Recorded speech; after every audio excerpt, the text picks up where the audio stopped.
Bom dia, boa tarde, boa noite. Meu nome é Thiago e como teve rodada, vai ter giro da rodada. Solta a vinheta. De volta da vinheta, vamos falar dos clássicos que tiveram nessa rodada. Teve um Grenal, teve Atlético Mineiro versus América, teve um Fla-Flu, teve um Palmeiras e Corinthians. Eu vou citar, parabéns ao Internacional, ganhou o Campeonato Gaúcho depois de, acho que 5 anos sem ganhar, acho que foi isso, 5 anos sem ganhar. O primeiro jogo foi no estádio do Grêmio, o Inter ganhou de 2-0. O segundo jogo foi no Beira-Rio, o Inter conseguiu abrir o placar com o Valência. O Grêmio conseguiu empatar o jogo, porém a vitória ficou com o Inter, e no finalzinho teve um princípio de confusão, teve 2 expulsos, um do Grêmio e um do Internacional, mas o título ficou com o Inter, parabéns ao Inter. Esse ano ele tem um caminho muito difícil, ele tem algumas competições internacionais para fazer. E bom, ficam meus parabéns. O outro jogo que eu vou citar aqui foi Atlético Mineiro e América Mineiro. Já foi o jogo de volta. O Atlético Mineiro perdeu por 1-0, certo? O América Mineiro conseguiu ganhar. Porém, o jogo de ida ficou 4-0, então o placar ficou praticamente impossível de ser revertido. O Atlético garantiu o seu lugar, vai jogar competições internacionais também. Inclusive, vou fazer comentários dos grupos da Sul-Americana, vou citar o grupo do Atlético, e é isso aí, parabéns aos dois times. Título é sempre bom ser comemorado, né? Bom, citado isso, vamos falar do próximo jogo então. De volta da vinheta, vamos falar do Fla-Flu que aconteceu nesse final de semana, no Maracanã, que garantiu mais um título para o Flamengo. Senhores, se considerar tudo, são mais de 2 títulos para o Flamengo em menos de, o quê? 3 meses?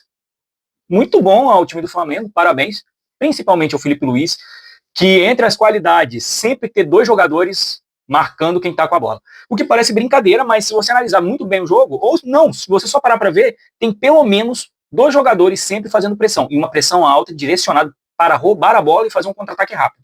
O que é muito, muito interessante.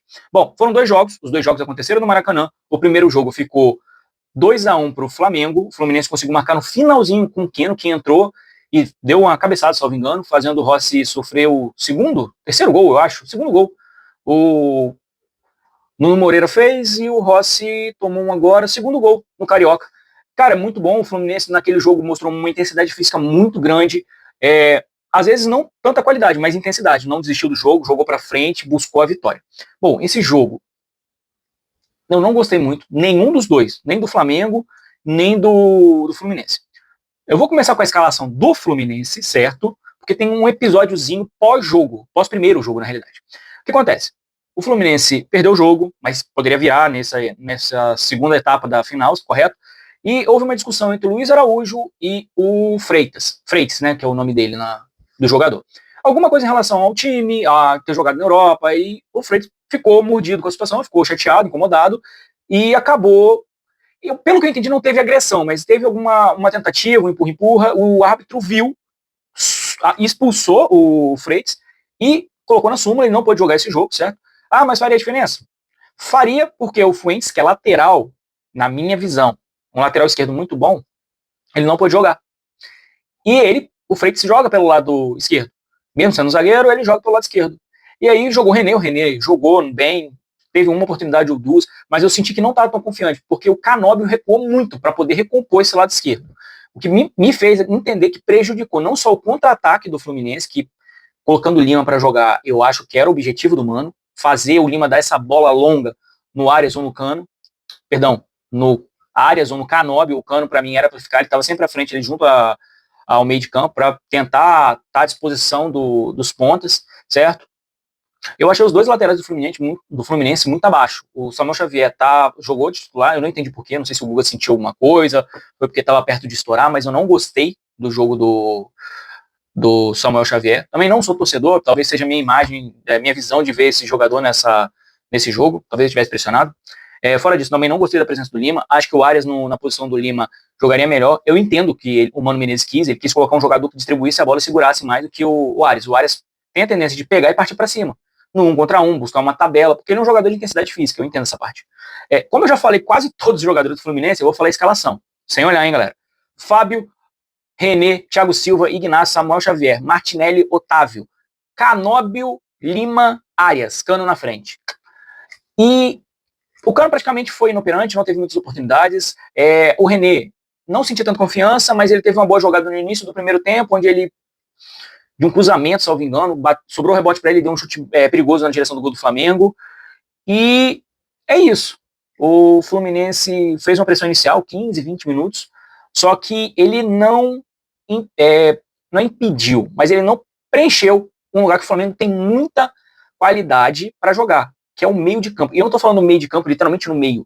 É naquele espaço entre o volante e o Arrascaeta. Tem um espaço que, se vocês repararem nos jogos do Flamengo, quando aquele espaço não está preenchido, e não precisa ser um cara de velocidade, é um cara para preencher e tentar bloquear a linha de passe. Porque aí o Flamengo vai fazer o quê? Vai direcionar para as laterais, porque tem laterais muito bons. Ao meu ver, o Wesley é um dos melhores laterais direitos do país. Teria alguém? O Marcos Rocha, para mim, seria, em qualidade defensiva, um pouco melhor que o Wesley, teria o cruzamento um pouco mais refinado. Mas não vem a casa agora. Assim, não preencheu, não impediu a linha de passe, o que fez o Fluminense sofrer muito. Principalmente porque o Flamengo coloca sempre dois marcadores. Mas ele não fecha. Não, mas ele fecha a linha de passe. E quando o jogador com a bola gira e procurando um passe, e o outro jogador bloqueia o passe, bloqueia a linha de passe. Então dificulta muito para o jogador sair com tranquilidade tocando a bola. O que faz ele dar o chutão, onde os zagueiros são muito bons. O volante também, o Pulgar, para mim, é um volante muito bom, né? À toa que o Flamengo renovou. O que faz essa pressão voltar. Então a bola bate e volta. E faz o jogador do Fluminense cansar. Certo? Eu dei a escalação do Fluminense, acabei atropelando um pouco, falando de como eu vejo que pode ser que consiga travar o Flamengo. A escalação do Flamengo também, sem olhar, hein? Rossi, Wesley, Léo Ortiz, Léo Pereira, Alexandro, retornou de lesão, Pulgar, De La Cruz, o Arrascaeta mais à frente, Gerson pela direita, Luiz Araújo, Plata como falso 9-9, porque o Bruno Henrique tá machucado. Aí vocês me perguntam se o Flamengo dominou o jogo. Cara, não dominou o jogo todo. Não foi tipo 90 minutos de domínio. Mas eu vou te falar que depois dos 15 minutos, 20 minutos do primeiro tempo, que o Fluminense deu uma descida, o Flamengo se sentiu à vontade no jogo. Principalmente por causa do Gerson. Mas o Gerson... Gente, o Arrascaeta pode ser o pensante, mas quem é o pulmão? Não, o De La Cruz é pulmão. Não, o Gerson é pulmão. O Gerson é um jogador que está fazendo pressão nessa situação de dois jogadores, tanto no ataque, quanto a opção para saída de bola na defesa. Para mim, o melhor jogador do Flamengo, tá, senhores? Hoje, o Arrascaeta não, é o Bruno Henrique não, é o Gerson. Porque ele tá sempre pressionando outro time. Seja atacando, seja defendendo. Seja até na passagem rápida que ele faz, que ele toca a bola, às vezes deixa o jogador para trás, e isso atrapalha a recomposição do time, porque se o Gerson puxar para diagonal, buscando a linha de fundo com um cruzamento, ele faz o volante deslocar atrás dele e o lateral acompanhar. Se não, se ele puxa para dentro, ele deixa um buraco na lateral pro Wesley passar normalmente, e dando opção de passe para o Wesley, ou puxa para dentro para ajudar o Arrascaeta, podendo estar de fora da área. Sendo assim, para mim, um dos melhores jogadores do Flamengo. Outro jogador que eu vou citar, porque eu vou fazer uma crítica, mas ele é um dos melhores na posição dele, que para mim é o Fábio. Tá velho. Mas ele não joga bem com os pés? Joga melhor que a maioria. Ele não é o melhor jogador, mas ele joga bem. Mas ele fez uma jogada. Essa é a crítica. Ele fez uma jogada ruim. E realmente fez. Ele recebeu um recuo de bola que, para mim, na minha visão, só tinha uma opção. Os jogadores do Flamengo estavam indo fazer pressão alta. A bola ia voltar para o Flamengo, isso é certo. Só que ele tinha que dar o chutão. Ele tentou driblar o Plata dentro da área. Senhores, o Plata é um jogador de intensidade física, rápido. Não se deve tentar driblar. É chutão. Parafraseando um narrador de futebol, chuta pro mato que é jogo de campeonato. Mas o futebol hoje tem que entender que não é toda jogada que o goleiro vai ter como construir. É uma das críticas que eu faço ao Léo Jardim. Só que o Léo Jardim, ele sempre chuta pro mato. O Fábio, deveria ter chutado. Ele conseguiu se recompor, ele conseguiu impedir o gol do Plata. Para mim, o Plata foi um pouco fominha. Tinha um jogador passando, eu não lembro se era o Gerson ou se era o Luiz Araújo. Eu lembro que um jogador apareceu na área. Se ele tivesse cruzado, era 1-0 Flamengo. Não fez, o Fábio defendeu. Parabéns, Fábio, se recompôs, excelente jogador. O Fluminense continua tentando atacar, mas a pressão estava muito alta do Flamengo. Como o Flamengo estava ganhando, como tinha jogadores cansados, o Felipe Luiz começou a fazer substituições. Só que ele não fez substituições colocando o Zé das Couves ou um jogador ruim, colocou o Juninho. E o Juninho é um jogador que eu já reparei, ele é menos rápido que o Bruno Henrique, mas ele é mais forte. Prova disso que teve a jogada que o Juninho, isso aí, que o Juninho faz o gol, ele consegue disputar a bola com o Ignacio. O Ignacio não é um jogador pequeno, é um jogador leve. Ele consegue disputar, e apesar de ter um agarrão aqui, segurar a perna dali e tal, que anulou o gol, ele ganhou a jogada. Na outra oportunidade, a mesma coisa. O Michael entrou do banco para marcar, teve um outro gol anulado também do Michael, verificou que o Juninho estava impedido na jogada. O Fluminense também fez modificações, colocou o Serna. Para mim, o Lima não jogou bem, vou deixar bem claro, não jogou bem, eu não tenho nada contra o jogador, só que eu entendi que o Mano queria, mas não executaram da forma que ele queria. Depois ele colocou o Serna, que é um jogador de velocidade, que tentou fazer alguma coisa, mas também não deu. Certo? O jogo acabou 0-0, o Flamengo ganhou, parabéns ao Flamengo novamente, o Fluminense mostrou que tem um time muito bom. Eu teria jogado de outra forma, mas o Mano teve uma ideia de jogar no contra-ataque, segurar a bola, utilizar os extremos, para permitir que o Cano, que está vindo em bom ímpeto, jogasse, tentasse marcar. Só que eu utilizaria o Arias, onde ele estava jogando com o Lima. Eu deixaria o Serna com jogador de velocidade, ele jogaria do lado do Alexandro, que está voltando de lesão. O Serna é muito... Ele não ia ganhar no físico, ele ia ganhar na velocidade. Se ele passasse na velocidade, provavelmente ele ia sofrer falta. Então é isso. Parabéns ao Fluminense também, que chegou na final, jogou com muita garra, se dedicou. Infelizmente não conquistou, mas isso mostra que o Fluminense é um time muito bom e está reforçado. Precisa melhorar alguns pontos, como eu te falei, mas fora isso, parabéns, tá? Então a gente vai com o próximo jogo agora, um jogo da final, né? Primeiro jogo da final do Paulistão. Eu decidi fazer porque eu tive a oportunidade de ver. Então, segue o jogo. Bom, como eu tive a oportunidade de ver, eu não conheço muito futebol paulista, eu conheço alguns jogadores do Corinthians, eu conheço alguns jogadores do Palmeiras, mas para mim eu parei para ver como entusiasta de futebol. Cara, e que intensidade. Ah, mas é igual. Não, não é igual ao futebol carioca. Eu tive a oportunidade de acompanhar quase todos os jogos do Carioca. Se não acompanhei os jogos, eu acompanhei os comentários, os melhores momentos, análises, e rapaz, o que o Corinthians, o Palmeiras, o São Paulo eu tive a oportunidade de ver também, estão correndo. Eu não quero nem comentar, não, porque parece que os times cariocas estão embaixo. Estão começando agora a preparação e os times de São Paulo já tem 5 meses de preparação, os caras estão chegando quase no ápice. Rapaz, toda a bola que chegava perto de fora da grande área era chute para gol e não era chute fraco. Não é à toa que os goleiros, digamos, dos times tiveram participações importantes. O Hugo Souza mais, né, porque eu senti vendo o jogo que o Palmeiras, no momento, atacou bem melhor, principalmente no primeiro tempo, ali, os 40 minutos. Eu senti o Palmeiras jogando melhor, porque ele já tem um jeito claro de jogar. O Palmeiras joga num 4-3-3, se fosse para falar, num 4-2-1-3, que o Veiga joga ali no meio. Mas também tem uma crítica. Depois que o Palmeiras tomou um gol, ficou 1-0 pro Corinthians, né? Depois que tomou o gol, eu notei que o Palmeiras tem uma dificuldade muito grande, principalmente no Veiga, em se posicionar entre a linha de ataque e os volantes. Tinha sempre um buraco, não sei se é a orientação do Ramon para poder fazer tipo fechar a linha de passe, roubar a bola e puxar um contra-ataque. Mas, cara, mais de segundo tempo todo, praticamente. Segundo tempo todo. Tava com aquele espaço, podia ser preenchido por um jogador, principalmente tivesse qualidade de passe, como o Veiga tem.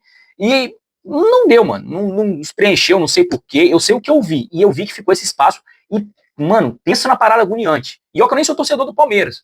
Da mesma forma que o Corinthians tem aquela puxada de contra-ataque rápido, com volante de intensidade. Os zagueiros são razoáveis, não são ruins. Os laterais são bons também. O Yuri Alberto e o Memphis são os principais jogadores. Inclusive, o gol do Yuri Alberto sai de um passe do Memphis, que recebe na esquerda, puxa. Não, ele recebe na esquerda, ele consegue tocar no Yuri Alberto, que estava se filtrando em velocidade, e o Yuri Alberto consegue matar a bola, puxar para a perna direita e bater, fazendo 1-0 no Corinthians. E, gente, o Hugo Souza foi uma contratação no passado do Corinthians, ele saiu do Flamengo muito questionado, ele foi para a Europa, voltou, o Corinthians fez uma excelente contratação, porque o menino é muito bom. Ah, mas ele... de novo, eu não acompanho o Corinthians para saber como é a atuação dele em todos os jogos, mas o jogo que eu vi ontem, ele garantiu que o Corinthians conseguisse essa vitória. E melhor do que isso, esse jogo foi no estádio do Palmeiras, que é o Allianz Parque. Isso. Então, o Corinthians vai decidir no Neoquímica Arena. Eu ia falar Itaquerão, mas parece que tem um negócio de nome rights, que é Neoquímica Arena, é Neoquímica Arena, eu não vou questionar isso não. E, cara, é muito bom, o Corinthians tem um time muito bom, jogadores muito bons, o Garro joga bem, e, mano, eu fiz algumas anotações, questão de rebote, e o jogo ali, pô, foi um clássico. Foi um clássico de 90 minutos de intensidade, não é igual no Carioca, por exemplo. Eu vi o Vasco fazer alguns tempos bons contra o Flamengo, eu vi o Fluminense fazer um tempo bom contra o Flamengo também. O primeiro jogo da semifinal, como eu tinha dito, foi muito bom, mas o Fluminense levou uma pressão, igual o Vasco levou, o Botafogo levou. Ali não, ali Eu achei que o Palmeiras fosse conseguir empatar. A torcida também, a gente via a torcida do Palmeiras cantando, tentando empurrar o time. E, bom, o Corinthians vai levar esse jogo para casa, vai decidir em casa. Então, eu desejo muita sorte ao Palmeiras para tentar reverter. Caso o Corinthians ganhe, tem uma cláusula que eu até fiz um vídeo nessa plataforma e em outra, que fala que o Memphis vai ganhar aproximadamente 5 milhões. Eu revi a notícia que é da CNN Sports, eu acho. CNN Sports, aí. E não são 5 milhões, são 4,7 milhões. Uma cláusula de bônus caso ele levante uma, uma taça pelo Corinthians.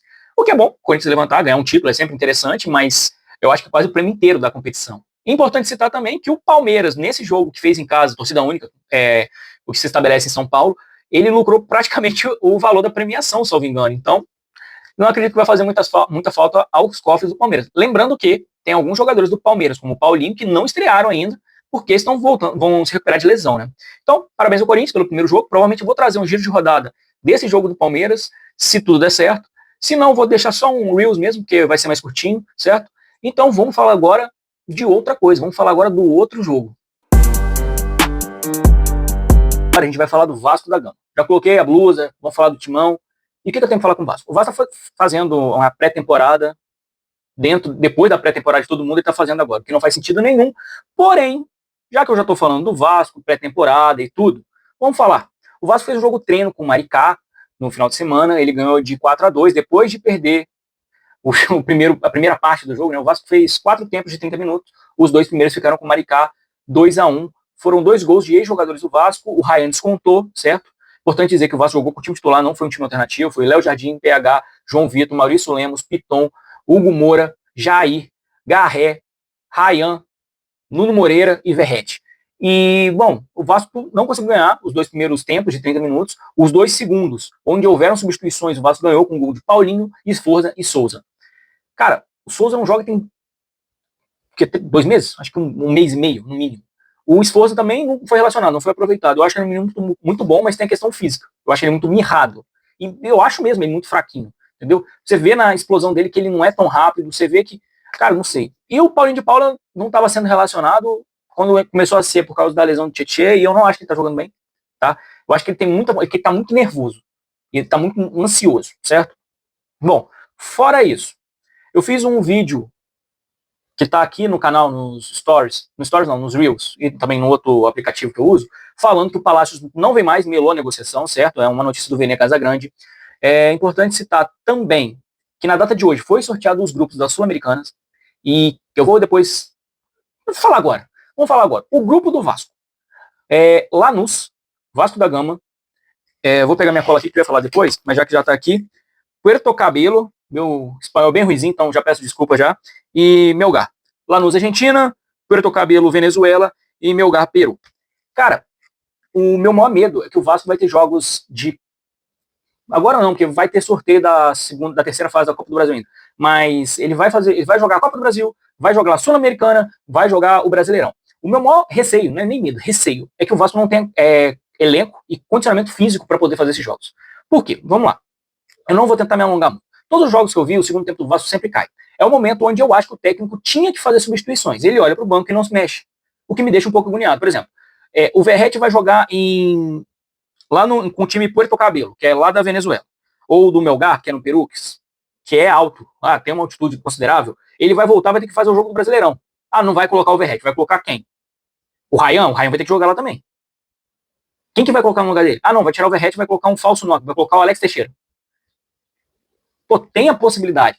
O Vasco tentou buscar o centroavante do Milionários, deu com burros na água, o menino sumiu, falou que não queria assinar com o Vasco, mesmo o time dele querendo assinar com o Vasco, porque o contrato dele acabava agora no meio do ano.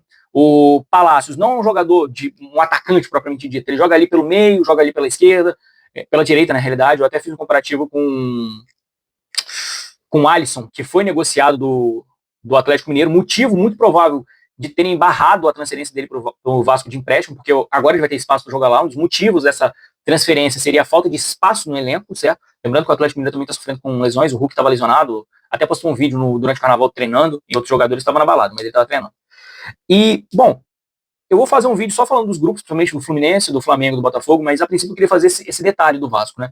Eu acho que o Vasco vai ter muita dificuldade Eu quero acreditar, mas eu acho que ele vai ter muita dificuldade para jogar, não por causa de altitude somente, mas por causa do condicionamento físico do Vasco. Bom, gente, o Botafogo não tive notícia muito relevante, ele está numa pré-temporada, o técnico chegou novo, então provavelmente ele está trabalhando bastante com os jogadores. O Vasco vai fazer 2 períodos de treino até o final de semana, salvo engano, dois períodos de manhã de tarde, manhã de tarde, para melhorar o condicionamento físico. Eu também vi a notícia, mas não consegui apurar que os jogadores estariam, cada um buscando um preparador físico específico, que me deixa meio assim, né? Porque o time deveria ter um preparador físico top, que, né, ficaria na tranquilidade, porque, pô, eles têm que treinar, entendeu? E é isso aí. Eu agradeço a você que me assistiu. Eu vou fazer um vídeo, nem que seja um Reels ou um Stories aqui, para poder deixar, né, a parte de quem são os times que o Vasco vai enfrentar, que o Fluminense, que o Flamengo, que o Botafogo. E é isso aí, gente. Muito obrigado por me acompanhar. Deixa o like, o dislike. Tamo junto. É isso aí.